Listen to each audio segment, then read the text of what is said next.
Science on Surfaces. So welcome to this podcast. Today we will talk about the challenges of scientific writing, and we will get some tips and tricks on how to write high-impact papers. Today's guest is Dr. Anna Clemens. She's an expert in scientific writing. She has a PhD in chemistry, and she's also a journalist. And in her company, Scientists Who Write, she helps scientists to improve their writing skills, to write more efficiently, and to get published in high-impact journals. So welcome, Anna. Thank you so much. Thank you so much for inviting me. So much looking forward to learn more about this topic. So writing is really like a key part of all academic or scientific work. I mean, there are so many different types of texts that you have to write. You write publications, conference abstracts, you have to write a thesis, what else? Grant proposals, and maybe you have to write some educational material. And so you yourself, you used to be a researcher. So why did you decide to move from science into coaching people on how to write? Right. Well, it's a good question. And it was definitely a process. So I did my PhD, and after that, I had some time where I was just like trying to figure out what I wanted to do with my career and where I wanted to go. And I tried to understand, do I want to like continue being a researcher? Do I want to kind of try out this academic path? Do I want to do something else? And I basically really tried to reflect on my time during my PhD, and I tried to think which areas did I like the most, because the PhD is so there's so many skills you learn, there's so many things you do, some of which you just mentioned, and I always really liked writing, so that really stuck out to me. That was really the one thing I was like, I like it, and I got kind of also good feedback on it throughout my career, throughout my sort of journey from my undergraduates on to the PhD. I've always gotten kind of like, not that I was like a great writer all the time, but it was always like I always felt like, okay, this is actually maybe something I'm quite good at. And then I just got curious, and I basically then started looking for freelance work. So I started looking for, okay, so where could I use this skill? And I really didn't know where, how I could use this, how I can do writing as like with a scientific degree. It was not clear to me at all. And the thing that came to mind then was like, of course, there's like popular science magazines. There's magazines where people write for interested people or the public even about science. And that seemed to me like the thing I wanted to do. And I did loads of things. I did loads of writing. I did like, I wrote like more like commercial material, I guess, for like different companies for their websites, then some like other articles, like science news reporting things. And eventually I did an internship. I also worked for a small science communication company a little bit. And then I did an internship with a popular science magazine in Germany, Spektrum der Wissenschaft. They are, I guess, the biggest one. They are the daughter of Scientific American, so they have very like long history, really good at what they do, and I really enjoyed it there. And I really enjoyed learning more about writing, different sort of writing styles, and just doing the work. Really, it was really, really fulfilling. And so I started publishing some articles as a science writer or science journalist, and I'm still doing it. So I'm still doing this off and on a little bit. Unfortunately, I don't have so much time anymore for the writing. But yeah, how did I then transition to what I do now? Well, long story short, so basically, I like helping scientists how to write was something that I really discovered that there was a need for, and it started with editing. I think there's many people who discovered that niche where it's like, okay, so I like writing, and I know something about science, so I can help scientists to edit their papers. So that's also where I started, and I still do some editing now, but I really moved, and so I've been doing this for like 2.5 years on my own, that I've been taking my own clients, and it's really evolved. So the company really has evolved a lot. It started with editing, and now it's more moving towards coaching and training. So I really understood that people, when you come in at the editing stage, it's almost like too late because you can only fix so much, and there's often, if you really would like an article that you're working on to really turn into something really great, like something perfect, you would almost need to start over from scratch, because so many things often are not clear. So I really thought, okay, I need to start sort of earlier on in the process. And this is something I learned while working with people, that I think it makes actually more sense to start with them earlier on and train them on how to do it and do it with them. So that's what I do in the coaching, in like continuous sessions where we go through this process of writing. So you mentioned that you sort of ended up helping people, giving feedback and helping them to edit text and so on. And this is what we briefly discussed this before we started the recording here, that there is often a need to learn how to write. I mean, I think perhaps it varies with country, but I find that maybe you don't really learn how to write. When you're in academia, you're just supposed to know how to write, but you don't have any classes on it. You should just know how to do it. Then you have to write a paper, and you go ahead and write it, but you don't really know where to start. So of course there is a need. And I guess you've met with many scientists over the years. So where are the biggest challenges? Are there any common denominators where people get stuck?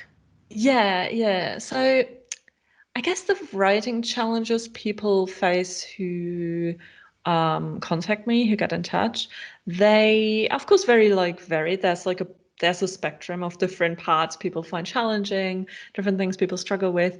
I guess if there was one thing that was really sort of encompassing all these problems, I think it's typically people who contact me are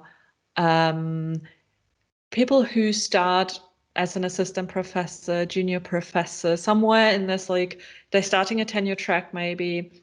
They are suddenly on their own. So whereas before doing a PhD or a postdoc, they had like a mentor figure somewhere who was helping them and with whom they were able to publish articles. And suddenly they're on their own, and either they have never really learned how to write and they were just lucky that they always had someone to fix it for them, or to help them. And also now suddenly they have people. Often they have other people who work for them and who they have to coordinate the writing process with. So the whole writing is very different suddenly. And if you haven't learned a system, either in a course or by some training you have done, or by just you had a really good mentor who taught you. Like there are mentors who are really good in that sense, and they have taught people how to write. Unfortunately, it's not often the case because, as you say, many people never get any writing training, so they kind of do learning by doing. And I said this also before we just started. It often happens that people kind of have figured out a way to write and it kind of works for them and they've managed to be successful with that, but it doesn't necessarily work then for the person coming after them, their mentee, who is trying that strategy and who maybe doesn't work, because it is very, very difficult to get published, especially in like bigger journals, like high impact factor journals, things like that. When you're suddenly on your own, you don't have a big name attached, and maybe you don't have anyone who's reading through your articles and can give you feedback or stuff like that. So I think this is like the big challenge in this. It's a really critical time for scientists that. Yes, of course. But is it more, I mean, they realize that they need help, but what part is it that they need help with? Is it the structure, or is it just how to, I don't know, how to phrase things, or what aspects of the writing process is it that they get stuck on, or where do they get stuck? I think often people don't really know. They don't really know what the actual problem is with their writing. They often just experience, oh, I'm always getting rejected. Like, Okay, I'm always yeah. getting rejected in the journals that I'm targeting, and I don't know why. Or then also many people think, and that's especially true for non-native speakers, non-native English speakers, especially in countries where English isn't so, where people aren't so good at English, like in Sweden, I don't think that's a problem, but other countries where where English is not a native language, people think that it's the language's fault, so that they can't speak English well enough or can't write in English well enough and don't manage to sort of express themselves in writing well enough to communicate certain thing. I think, though, most of the time, what really is the problem in the end is structure, is really learning how to structure a piece. And I focus on working with papers, but it applies to any piece really of writing or science communication really, that if you don't really, so people don't really think, I think, about the structure of an article, let's say an article, enough. So there's loads of problems like with consistency, things aren't clear. And it's also sometimes the language, of course, like sometimes people maybe don't use the right word and it isn't clear, but it's often more related to the structure. So if something isn't clear in an article or in a proposal or whatever, it's often the structure that was the problem, like both the sort of big structure and the story, like the story that is behind that structure isn't clear maybe, or it's also like sentence structure, paragraph structure, like this like sort of more on a microscopic level structure. Okay, so what types of texts do you help with? Is it mainly then publications? Exactly. For So I mainly publications? work with, I only work with publications. So manuscripts that go to journals. Yeah, I used to also work a little bit with grant proposals, but now I've really dialed in on this one thing instead. Okay, so if we move forward with how to write a publication, say that we want to get published in this high impact journal. I mean, how would we approach that? Do you have like a step-by-step process on how to I do. address it? You do. Fantastic. Yes. And I think, yeah, so I do have I call it the 5-step process for writing articles. This is what I teach scientists both in my workshop and also in my coaching. This is what we would go through. And that really is, I think it's really important to think in that way of that it is a process. And I think this is already where probably many scientists have never really thought about, okay, what is my process of writing? Like I bet that most people haven't really ever written that down or have not maybe always followed the same process. So I think it's really basically with anything to do that we do, I guess it's important to have some sort of process and to kind of try to improve that process. So the process that I sort of have come up with while working with people, so this has really also been born while helping people with their writing. And I think, yeah, this is a process that really makes sense for writing. So it's 5 steps, and it's all around. So basically the backbone of the process is what I call the storytelling framework. That's a framework that tells or that helps us structure our paper as a story. So I think, and many people do nowadays. So this is nothing I have come up with. The whole idea of using storytelling in papers, there's books about that, and loads of other things. So, but I really believe in this idea of that if we try to tell a story in our paper, it's helping us both to make it a better paper. So it's easy, so people find it easier to read, but also it helps, I think, the person writing, because if we want to tell a story, then we are just confined to this storytelling framework, and we already sort of achieve like a consistency when we really think about the story first. So how do you go about, setting the framework then? I mean, that's like a whole thing in itself, I guess, just to get that down on paper. So how do you address? Yeah, so the framework is basically like a theoretical sort of framework that I teach people just like to think about. Okay, so what we do is like we translate from like a drama. Okay, what's the story? How does the story in a drama look? And there's like some really like crucial elements. So we, for example, in every story, not in every story, but in like a classical story and like the most sort of simple form of a story, we have usually characters, and then these characters face some sort of problem, some challenge, something they have to overcome, and that problem really makes a story most of the time. And this is something, and then, okay, let's stay maybe with the drama. So then these characters go through, they want to solve their challenge. There are some action scenes or something happens. This is where probably most of the film or book or something, yeah, that takes most of the time in that story as kind of trying to solve that problem. And eventually we solve that problem. And then we have a part that is called like the resolution. Okay, now the characters have solved it.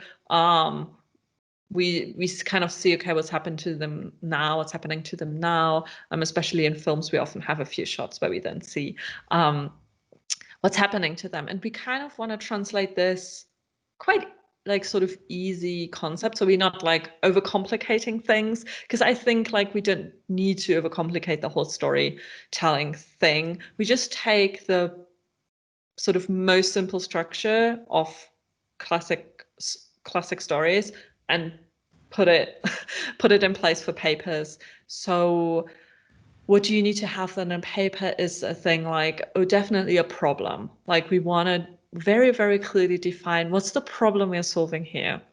And this is something that if you just do that, I think most papers would be really like improved so much, because it just makes it really clear to the reader what the motivation for that study is, and they can really see already, you're also planting the seed a little bit there for what the implication of that is and what the why the study is significant. If you tell them, oh, there's this problem that we want to solve, so it becomes suddenly this thing. It's not just you sort of get some data, some results here, and you're like, oh, okay, I don't really know why this is important. I don't really know why I need to care about this. But if you tell a person the whole story, they suddenly have like a whole like framework. I don't want to overuse this term maybe, but like a whole, like they can put this somewhere in their brain. They have something to connect this data to, this research, these findings. And that's incredibly important. So that already makes the writing a lot better. So would it then be, basically you said there are characters facing a problem. So this would then be, there is a problem which I'm solving with my research, and then I solved it, and now it's solved. Is it like just like that's basically the story, or basically So it's like a one single challenge that you're overcoming. Exactly. And then there is a resolution at the end. Exactly. Okay. So it really isn't very complicated. It isn't very sort of, is this not, well, yeah, I guess the theory behind it really is very sort of quite straightforward. Yeah, but it's like a foundation of the whole text. Exactly. Yeah. So you build on that foundation. And then will you also connect each of the single like sections to that story? Exactly. So we have then, for example, the introduction section will be like the first act, where we usually introduce the characters. And the character in a paper is your research topic, like it's a little abstract, but it's basically whatever you're working on, like whatever the model system or the problem you're working on is, sort of becomes your character. So we want to introduce them in the first act. We want to tell the readers, okay, so yeah, what's the background? What do we need to know about this? And then eventually very clearly define what the problem is. So there is loads known about this topic, but what's the problem? What remains unsolved here?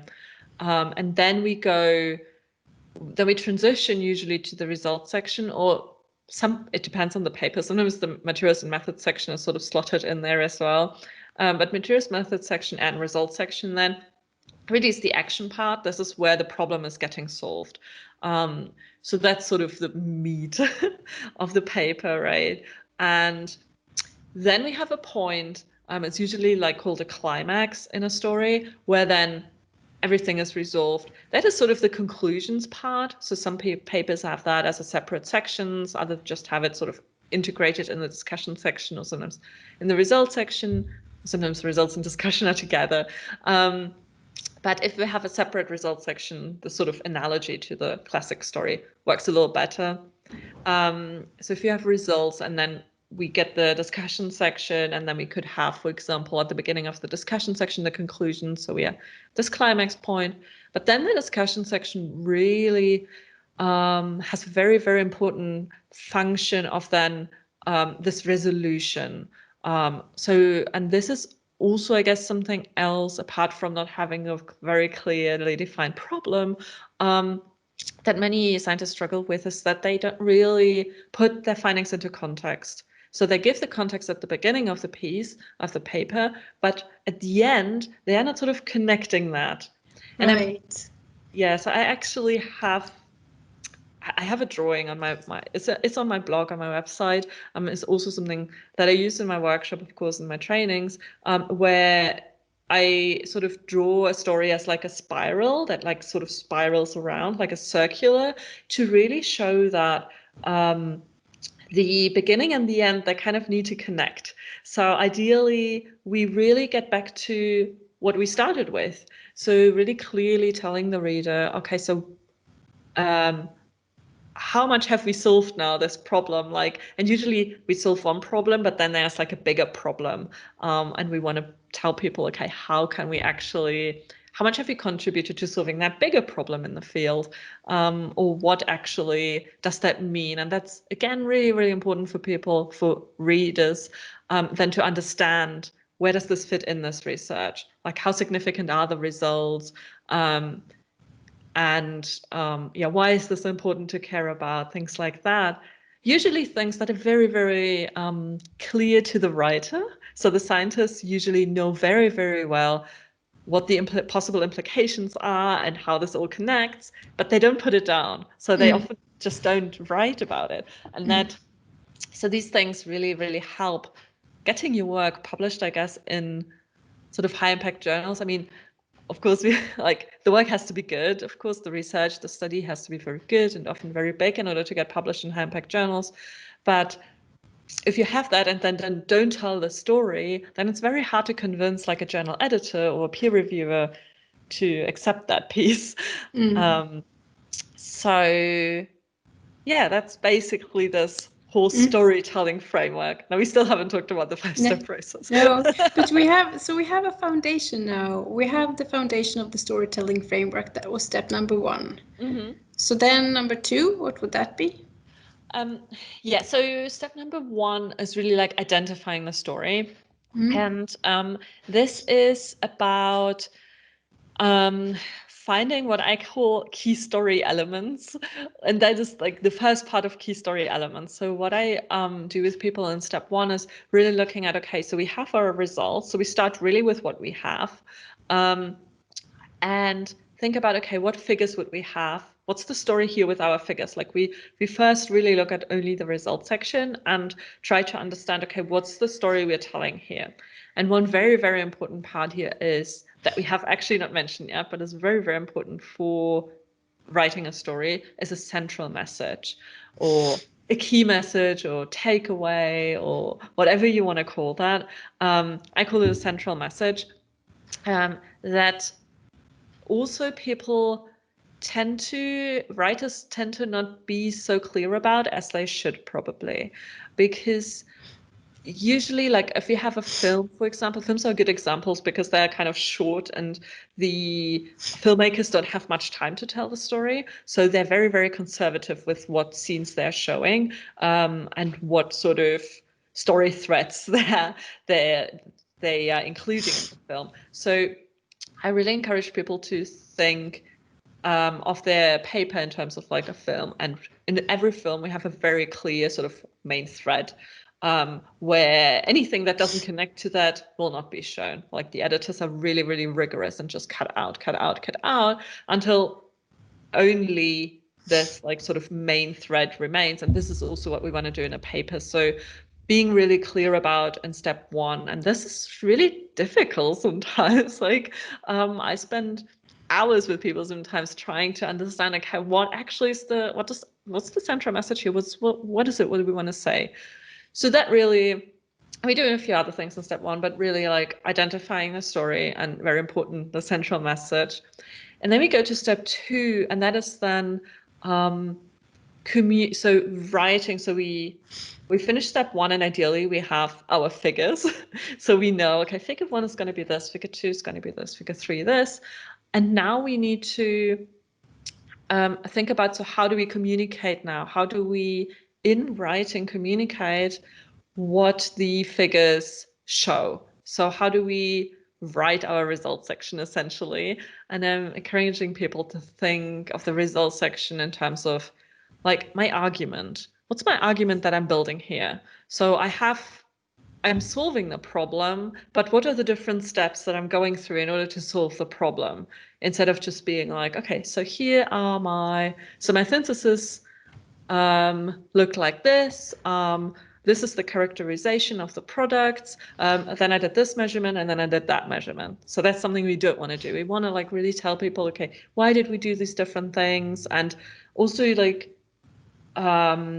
make sure that that this section flows. So really taking the reader by the hand, guiding them through like, what is your argument? What are you trying to convince them of here? So that's step 2. I like that analogy, take the reader by the hand. Mm-hmm. That's a very, descriptive way of, if you're thinking that that's what you have to do to sort of guide them or like take them through the story, it gives you an idea of what you have to tell them, basically, for them to follow. Yeah, I think it's very, very important to think about that when you write. I think it's kind of, because we don't, as scientists, we generally don't get taught writing. So we never really, and this is different to sort of writers like journalists, for example. So when I was, for example, working with this popular science magazine, there the focus is always on the reader. Like you get taught a lot about, think about the reader. So you basically, that's a really big focus for journalists and science writers and people who do writing in that way. And in academia or in science, we kind of tend to forget it a bit, I think. We kind of are more focused maybe on ourselves, and we have these results and we want to publish them, and we think about, okay, the paper that's going to be so great for a career, and this is all fine, of course, this is all good, but we then kind of often forget, I think, well, there's someone at the other end that we're doing this for in the end. We're not writing this up for ourselves, although it helps ourselves as well to like put our thoughts on paper. But in the end, there's someone else who's have to read this. And what I see as well is that people, and that is especially, I guess, younger writers like PhD students, but sometimes also maybe what people that are a bit further in their career, scientific career, that they use sort of very expert sounding language. And that basically when you read this, you don't really know what it means. It sounds really good. Like it sounds like, wow, you're like, oh, they've learned these words. And it's often very like noun heavy language. So it's often like putting like XYZ is in agreement with when you could just say like XYZ agrees with. So instead of using the verb to transport the meaning of the sentence, people use a noun and then a very sort of boring verb like to be, like is.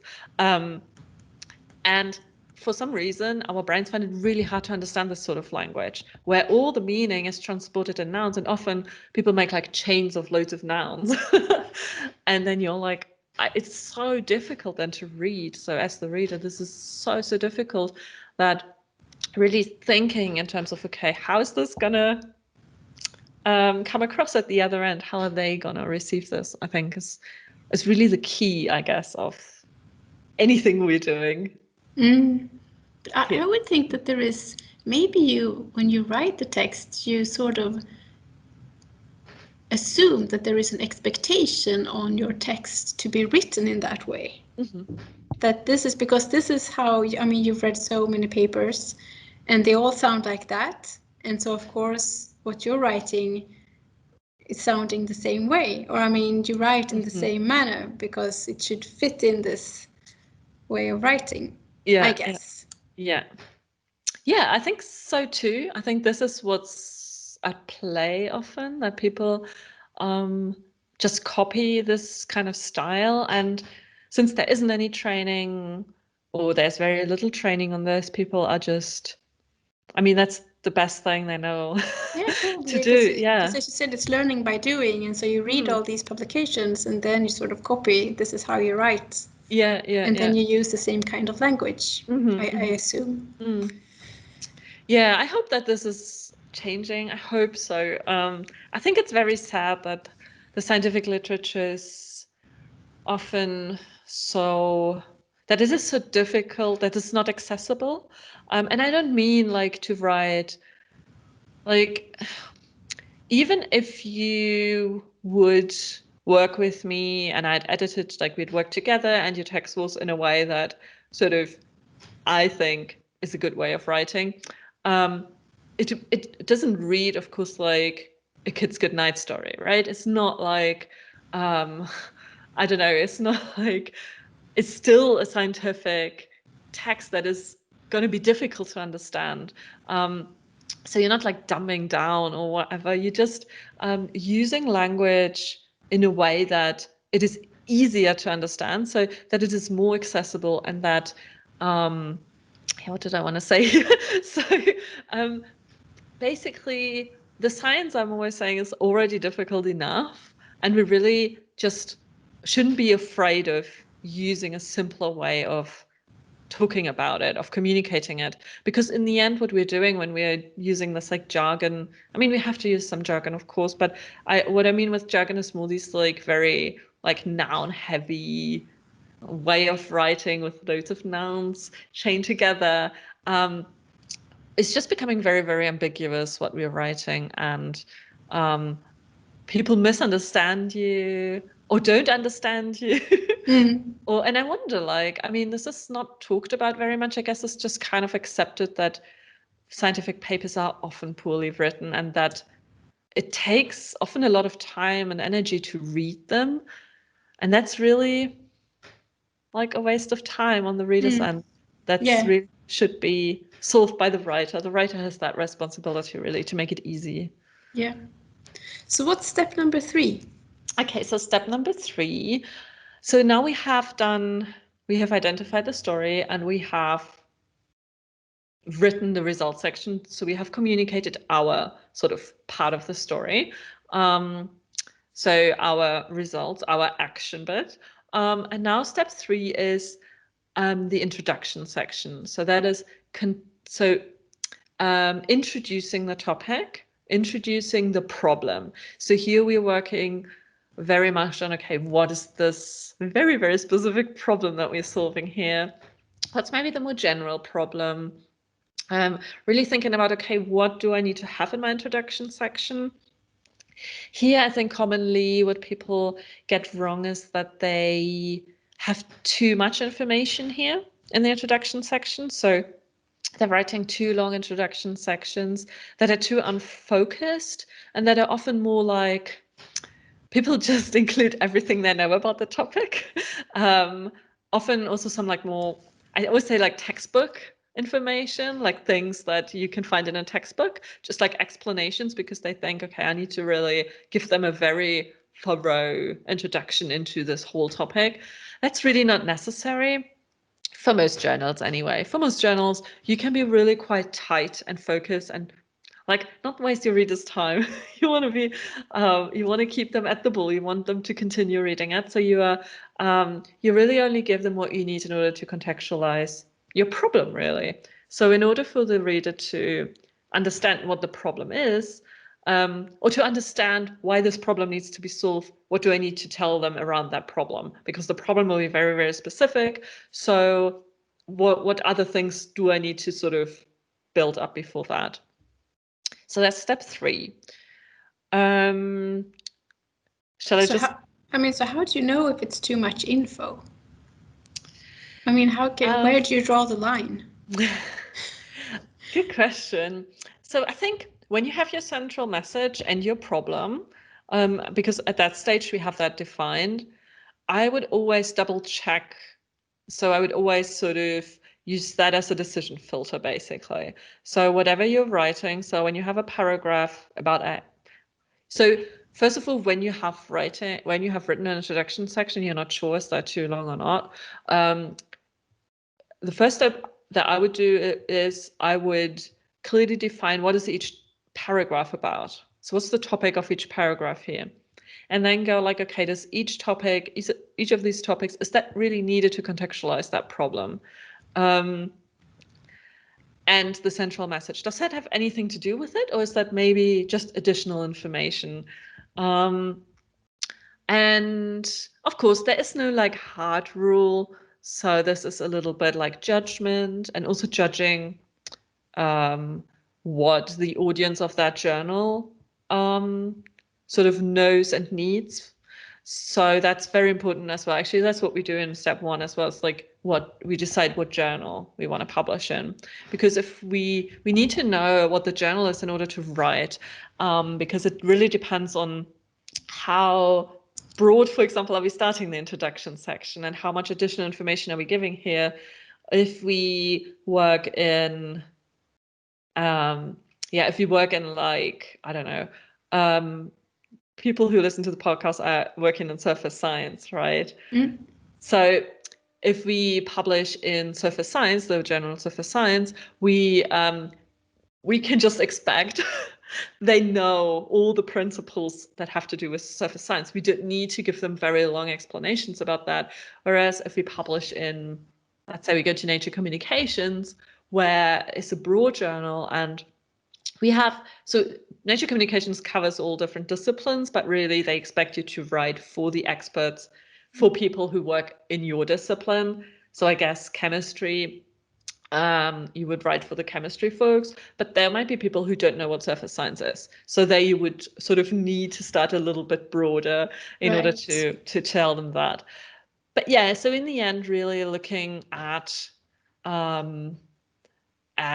is this information now needed in order to contextualize the problem? And whenever it's not needed, so often people, and this is maybe a little abstract now because I don't have a good example, but they could say that sort of A, so there's different examples for A, B, C, D, and E.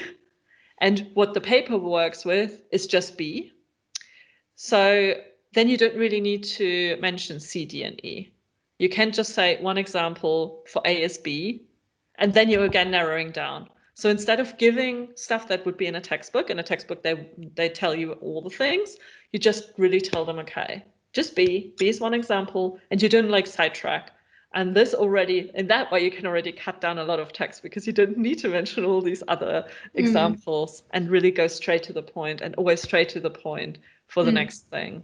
So again, I mean, it's very important to know the reader, to know the audience. It has been, I guess, in all these steps, but still. Yeah. This is probably, the most important one to know the reader for. Okay, great. So now we have the first three. So number 4. Okay, 4. 4 is then contextualizing the findings. What I was like alluding a little bit to earlier, really kind of trying to close the circle. So we have the introduction section, we have the results section, now the discussion section. What is needed here for discussing our findings, for telling the reader what the context is, how they're important, things like that. Yeah, that's step 4. Very important part. So why do you move in this order? So you go from results to the introduction and then to the findings, which is the discussion. So you're kind of moving back and forth in the order of sections. Yeah, exactly. Yeah, so I don't think one should start with sort of the title and then the abstract and then the introduction section. I think it just makes more sense because what you have, so I think we should start with what we have. What we have is our data, our results. And then we sort of build up from there. So we're broadening out from there. And I think in order to write a good introduction section, you need to know what your story is and what your central message is. And then in order to write a good discussion section, you need to know what you've written in the introduction section because that ties together. So I think it's the most logical way to do this. And because otherwise you may end up like editing, revising, and this is really, so what I really want to show people, I guess, is that you don't have to, you can write a paper actually quicker than you think. It's still a lot of work, but you can do it if you follow this process. I believe you really can save some time of this like editing, then maybe rewriting a little bit because it doesn't fit, because you just follow it, like you follow the process, and that's like a logical way of how to build this piece, this paper. Yeah, it makes sense.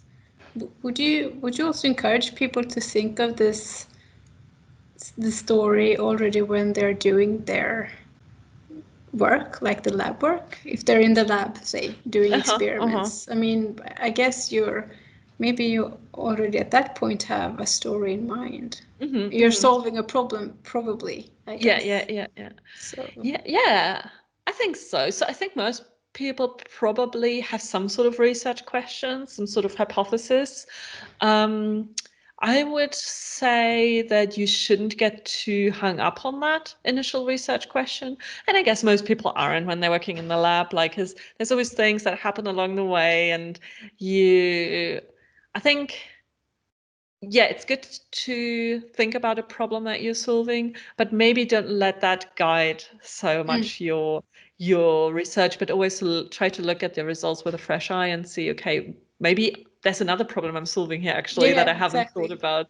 So I think, yeah, I guess you do that just naturally once you know how to write a paper in terms of like storytelling and things like that. You probably can't help thinking about it when you look at your data, but still trying to be very sort of open-minded, I guess, about the data.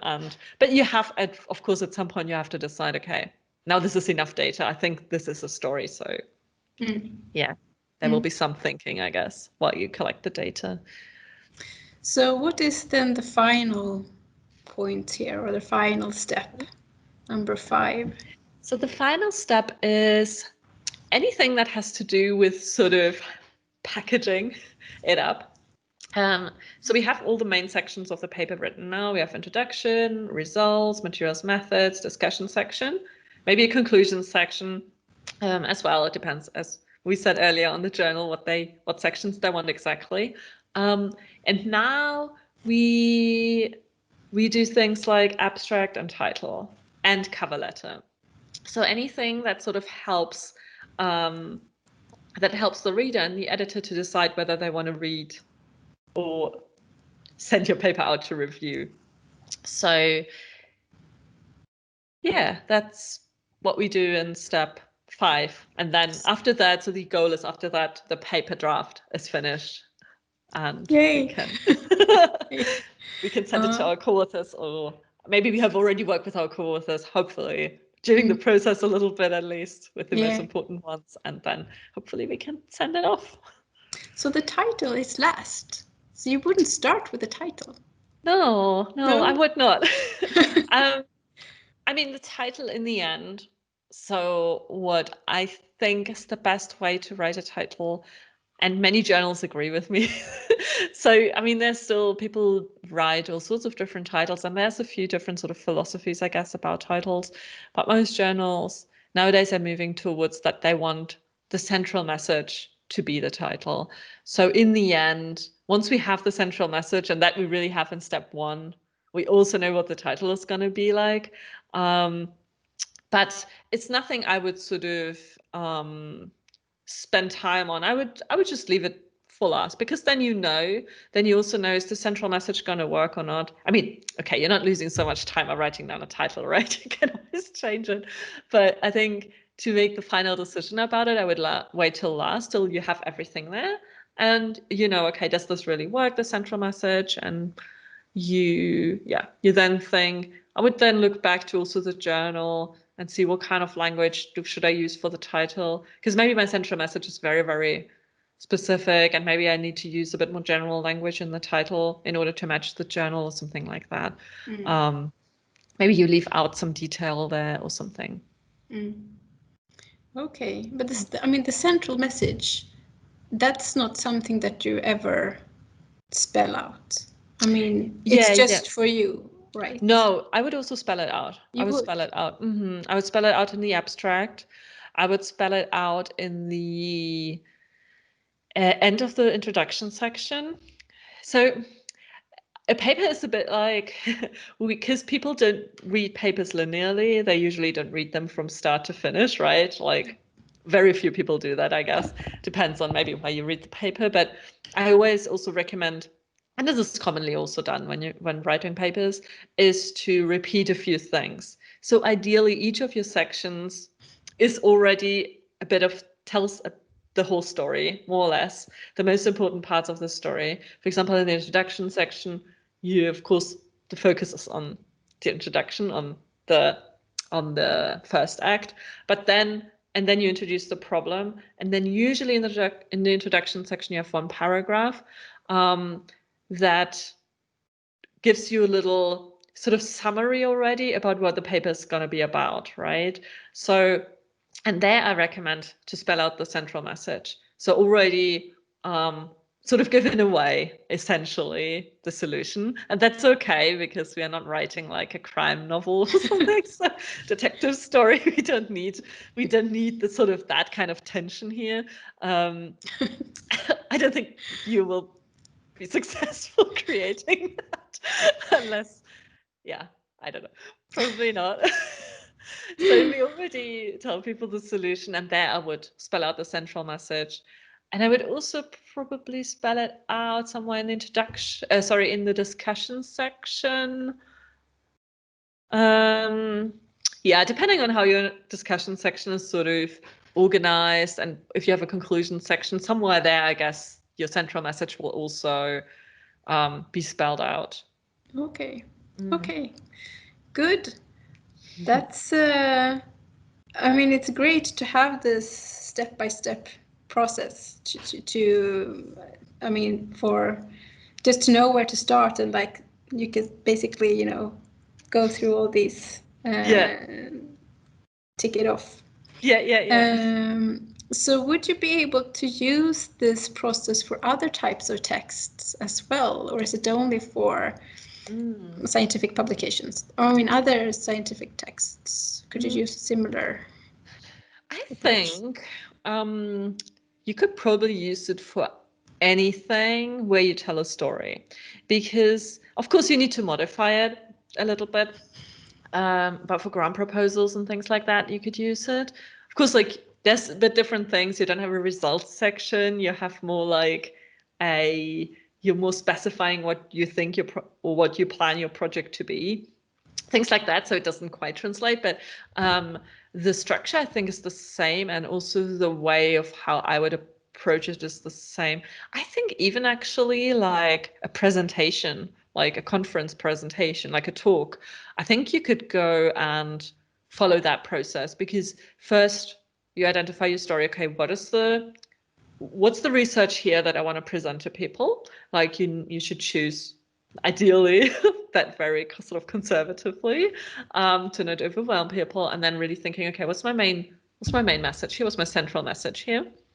And then really building up from there. Okay, really introducing a problem to people, and then really discussing and closing the circle here, closing the spiral. Yeah, I think it would work for presentations really well, and I think really for anything that has to do with science communication, because it's in the end you're always going to be more successful if you tell a story and you communicate your science. So, and this process should work for all of those stories, not so independent of what medium or what genre you're using to sort of tell the story. That's good. So this is like a toolbox that you can use to be more efficient when you write. But then I'm thinking about other challenges like writer's block. Do you ever meet people that have, like, they can't just get the words down on paper? Yeah, it comes up a lot. I mean, so I think I'm going to say something controversial now. Okay. Which is that I don't believe in writer's block. Oh. So Because you have never experienced it, or? I think not. So I think, and I don't think people really experience it. So what I think is happening, and I'm actually partly quoting Cal Newport here, and Cal Newport, I don't know if you know him, he's a book author. He's also a computer scientist. He's actually an academic, but he has written books on like concepts of deep work, which I really like. And it's not really much to do with this topic here, but he has a podcast as well, and actually recently in a podcast he got this question as well, and I thought he made like this brilliant analogy of weightlifting. So what he basically said was, if you go to the gym and you want to lift, I don't know, 20 kilo weight, you will have a block because you will not be able to lift that if you have never been to the gym before. And I think, and totally agree with him that I think this is what's happening with writing often when people who aren't professional writers, so who haven't done loads of writing training or are very experienced with writing, let's say, that they expect to be able to open Word or whatever program they're using and just starting to type, and everything that's in their head and that they can talk to people about will just then appear on the page. And it's just not how writing works. So I think writing is just hard. I think it's a hard exercise for our brain. It's something also when we think about how writing has evolved, or how our brains have evolved, let's say, to communicate. Writing is a very, very recent thing in our history and in human history, right? Like we can talk very well. Like this is going to be sort of easy. It's easy for me to speak to you. It's going to be easy for people to listen to this. But if you read or write a text, this will take a lot longer. It would be take a lot longer for me to write my answers down, that I'm just like I'm able to just say now within a few, I don't know, an hour. So it would probably take me several hours to have written a blog post, or I don't know, anything like that. So writing just is difficult for our brains, and it is a skill. So I always say writing is a skill, and usually people aren't really born with a talent for writing. It's just that we have to learn the skill. So if we go back to the weightlifting analogy, we just okay, we start with maybe lifting a kilo weight, and then we lift 2, and then 5, and then 10, and maybe eventually we can lift the 20 kilo thing, if we're lucky. But also, it's always going to be hard, right? Like lifting 20 kilos is just hard. Writing is hard. Like I find writing hard. I find it hard if I have to write an article. There's going to be days where I really, really struggle. But at the same time, I think there's also strategies in order to make it less hard. And I think this is then what people, what writers have to realize, academic writers, that there's strategies that help you. And I think that the 5-step process is one such strategy, because instead of just opening the document and you're sitting in front of this white page and you're like, oh my God, I don't know what to write. And then you're panicking, and then you're like, oh my God, I only wrote one sentence, and I rewrote this one sentence 10 times and there's still just one sentence. So people just get so obsessed with how many words they've written, things like that. I think actually it's really, really harmful. Not only harmful sort of for their mental health and but also harmful to the actual piece, to the actual paper they're writing. So I think it's a lot better if you use the process and you just realize, okay, this is going to be hard. This is going to take time as well. And this is also going to take time to where I'm not actually writing. So I'm not actually typing words, but I'm developing. Maybe using the whiteboard to sketch my storyboard, sketch my figures, which figure should be first and which should be second. There will maybe be some time where I'm just thinking, where I'm just like looking through literature, deciding all these tasks that I think are writing, but that many people maybe think aren't writing. So I think there's a lot of pressure created around writing, because there's this conception that writing is just typing, whereas writing, and I think you save time writing a paper if you do all this like development beforehand, before you actually start writing. And I think once you've done that, certainly what I try to do with people, so using like prompts in order to get through, or to write down certain things. Once you've done that, you already have something on your paper, right? So, and then it's really easy, I think, or it's easier at least, to build up from there and be like, okay, so now. And if you have a process, you know what you're gonna do next. You're not just like, I guess it's easy to also get in this like say, well, like, oh, should I do that? Oh no, that's actually not so good to do. And then you're doubting yourself, and then you start somewhere else. And so I think really that is probably what people mean when they say they have writer's block. Probably. And I think that's, I mean, putting words on paper, that it shouldn't be that hard, right? And so when you read a text, you can get an idea of, or you may think that this was just, written from start to end.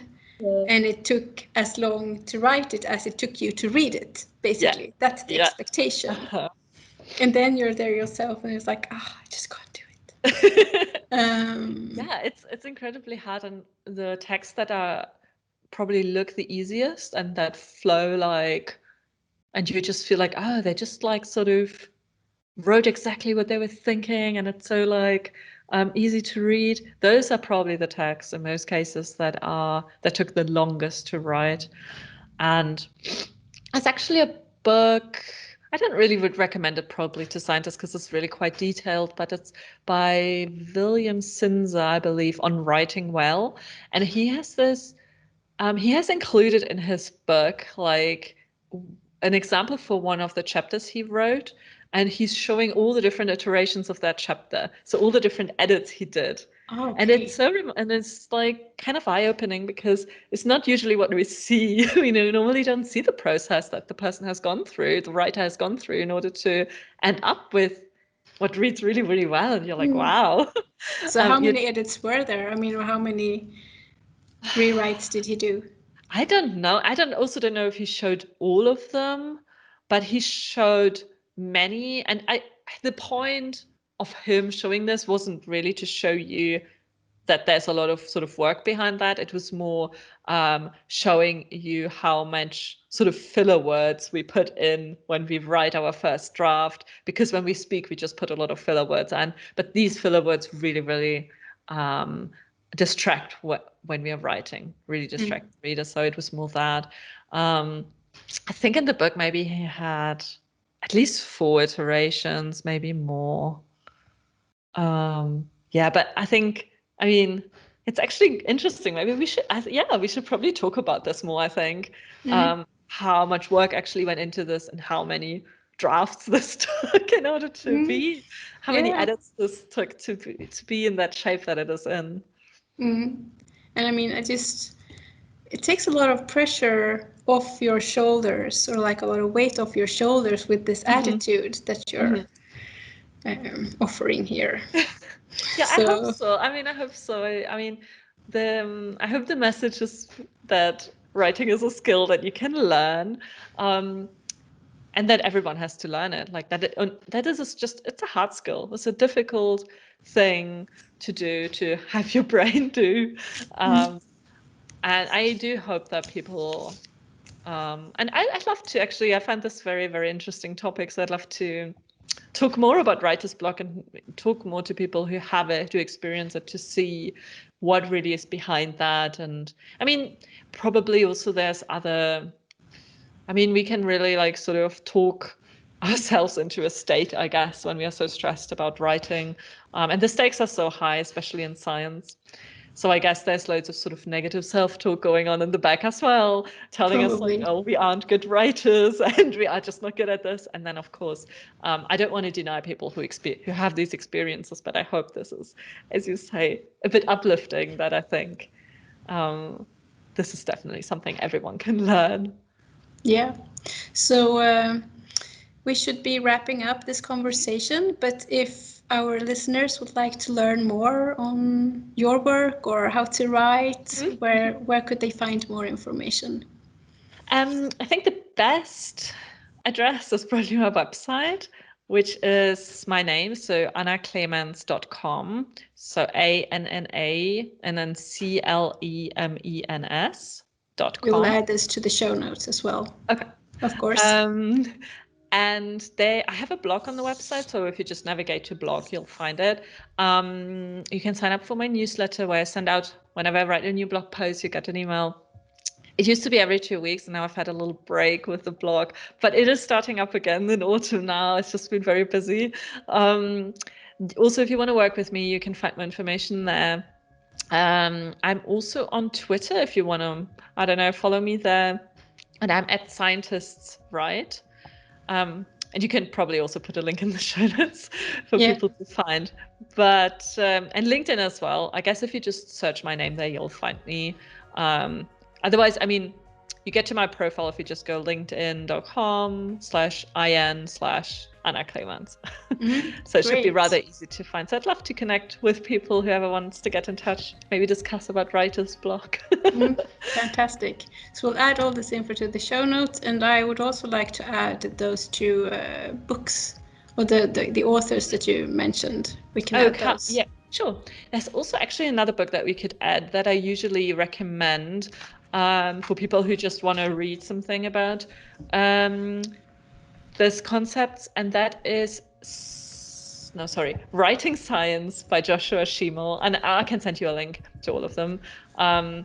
He uses like different sort of acronyms for the things, but basically his way of sort of talking about stories and papers is very similar to, so that matches really what we've just talked about and what I do in my work.